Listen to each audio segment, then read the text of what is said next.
नमस्कार, मी अमित काळे न्यूज डंकामध्ये आपलं मनापासून स्वागत करतो। महिला मुख्यमंत्री असताना राज्यातील महिलांना सुरक्षित ठेवणं हे आदर्श असावं, पण पश्चिम बंगालमध्ये हे सगळं स्वप्नवत आहे। ममता बॅनर्जी यांचं राज्य म्हणजे सुरक्षितता, न्याय किंवा महिलांचा आत्मसन्मान याच्यापासून कोसो मैल लांब आहे। NCRB 2023 ची आकडेवारी पाहिली की हे सरकार महिलांच्या हक्कांबाबत किती असंवेदनशील आहे हे स्पष्ट होतं।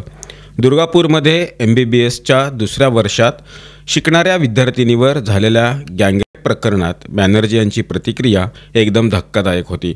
त्या म्हणाल्या, मुलींनी रात्री बाहेर पडूच नये, म्हणजे आपली यंत्रणा कुचकामी आहे ती सुधारायचं राहिलं बाजूला, त्यांनी मुलींनाच हा सल्ला दिला। NCRB 2023च्या आकडेवारीतून जे जळजळीत सत्य बाहेर आले ते असं आहे की तब्बल 34,691 गुन्हे हे महिलांच्या संदर्भातले दाखल झालेले आहेत आणि हे प्रमाण देशातील सर्वाधिक असं आहे। तिथला क्राईम रेट प्रति लाख महिला 71.3 असा आहे।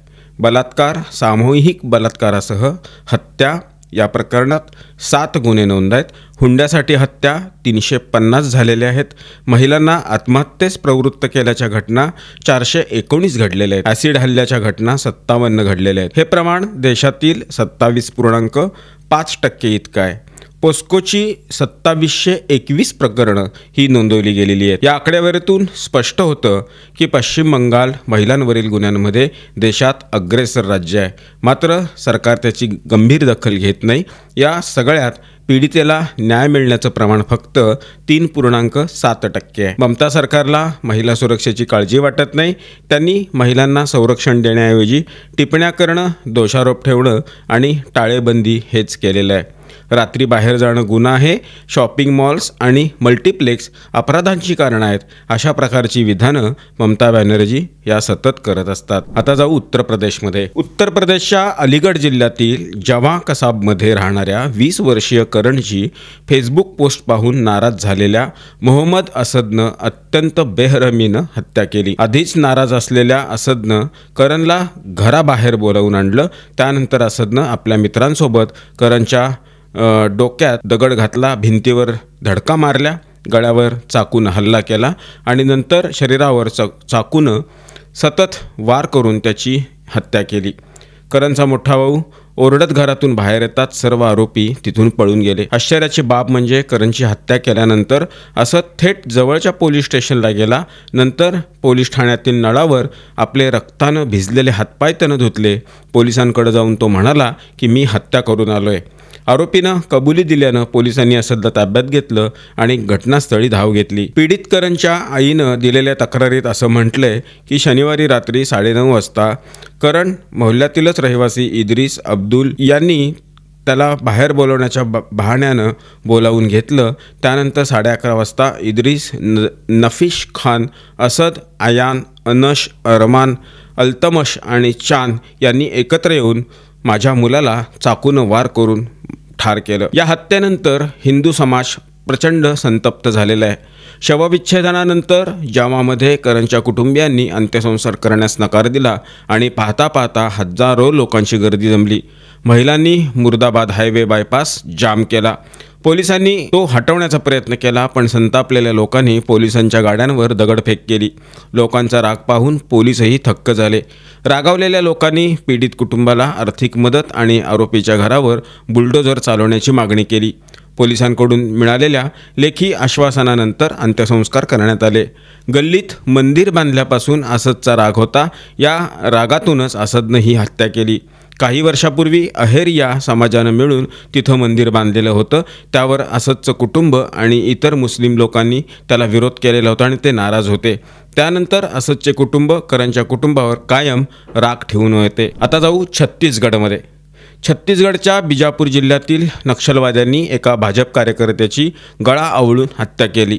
नक्षलवाद्यांनी या हत्येची जबाबदारी घेतल्याचं सांगितलं असून असा दावा केलाय की मृत व्यक्ती सत्यम पुनेम पोलिसांना माहिती देत होता। घटनास्थळी एक तक्ता देखील सापडलेला आहे ज्यावर हत्या करण्याची जबाबदारी स्वीकारल्याचं लिहिलंय। ही घटना बिजापूर जिल्ह्यातील इलमिडी पोलीस ठाण्याच्या क्षेत्रातील मुजलकनगेकर गावात घडलेली आहे। मृत व्यक्तीची ओळख भाजप मंडल पदाधिकारी सत्यम पुनेम म्हणून पटलेली आहे। पोलिसांच्या माहितीनुसार सत्यमची हत्या माओवादी संघटनेच्या माडेद एरिया कमिटीनं केली आहे। नक्षलवाद्यांनी सत्यमचा गळा दोरीनं आवळला। मृतदेहाजवळ हातानं लिहिलेला तक्ता सापडला। या तक्त्यावर सत्यमला पोलिसाचा मुखबीर म्हणून उल्लेख केलेला होता। तक्त्यावर असं लिहिलं होतं की सत्यम काही महिन्यापासून नक्षलवाद्यांच्या लक्षावर होता आणि त्याला अनेक वेळा पोलिसांना माहिती देऊ नये असा इशारा त्यांनी दिलेला होता।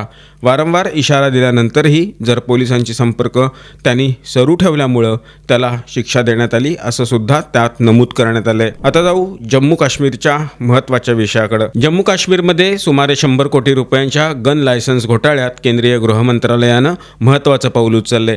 केंद्रीय गृह मंत्रालयानं जम्मू काश्मीर प्रशासनाकडून 3 अधिकाऱ्यांची माहिती मागवली आहे। गन लायसन्स स्कॅममध्ये 8 वरिष्ठ अधिकाऱ्यांवर संशय आहे।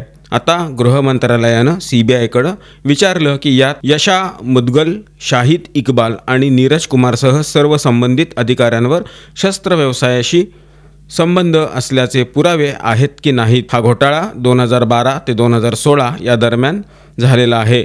2.74 लाख शस्त्र लायसन्स बेकायदेशीर पद्धतीनं जारी करण्यासंदर्भात हा सगळा प्रकार आहे। या घोटाळ्यात 16 माजी जिल्हाधिकारी, 13 IAS आणि 3 KAS अधिकारी यांचा सहभाग आहे। सर्व माजी जिल्हाधिकाऱ्यांवर जम्मू काश्मीर राज्यातील वेगळ्या जिल्ह्यांमध्ये तैनात असताना लाखो बेकायदेशीर शस्त्र लायसन्स जारी केल्याचे आरोप आहेत। CBIच्या तपासात आढळलं की बहुसंख्य शस्त्र लायसन्स फसव्या दस्तावेजाच्या आधारावर जारी करण्यात आलेत। लायसन्स जारी करत असताना अनेक डीलर्स आणि प्रशासनिक अधिकारी संलग्न होते। जम्मू काश्मीर प्रशासनानं 2021 मध्ये KAS अधिकाऱ्यांवर आणि कर्मचाऱ्यांवर अभियोजनाची परवानगी दिली आणि CBIनं चार्जशीट दाखल केली। परंतु IAS अधिकाऱ्यांचा प्रकरण अद्याप प्रलंबित आहे, कारण त्यासाठी गृह मंत्रालयाची परवानगी आवश्यक असते। गृह मंत्रालय या प्रकरणात सावध पावलं उचलते। कोर्टाच्या आदेशानंतर गृह मंत्रालयावर निर्णय घेण्याचा दबाव आलाय। 2017 मध्ये राजस्थानच्या अँटी टेररिझम स्क्वॉडच्या तपासात जम्मू काश्मीरमध्ये मोठ्या प्रमाणावर फसव्या दस्तावेजाच्या आधारावर लायसन्स जारी केले गेल्याचं आढळून आलेलं होतं। प्रकरण CBIकडे तपासासाठी देण्यात आलं।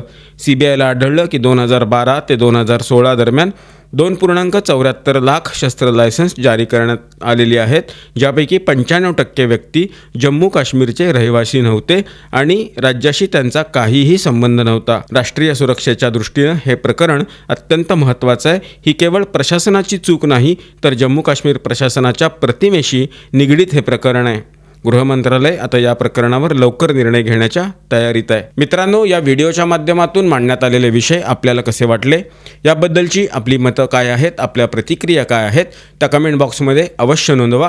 व्हिडिओ आवडला असल्यास तो लाईक करा, जास्तीत जास्त लोकांच्यापर्यंत शेअर करा आणि आमच्या चॅनल आठवणीनं सबस्क्राईब करायला विसरू नका। धन्यवाद आणि नमस्कार।